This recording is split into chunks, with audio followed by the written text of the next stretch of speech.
Приказка за слончето Бомбо и неговото приключение. Имало едно време в далечна джунгла малко слонче на име Бомбо. Той бил любопитен и винаги искал да открива нови неща. Бомбо обичал да играе с приятелите си маймунката Чико, птичето Пипи и костенурката Тото.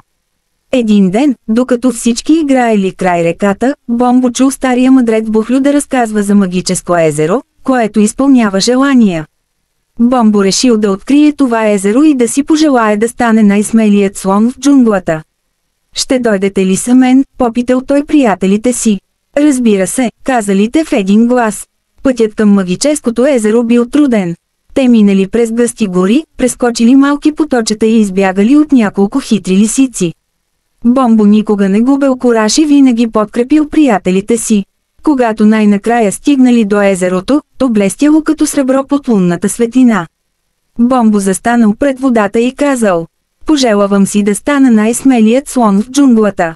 В този миг водата в езерото заблестяло още по-силно и таинствен глас прошепнал: «Истинската смелост идва от сърцето, Бомбо.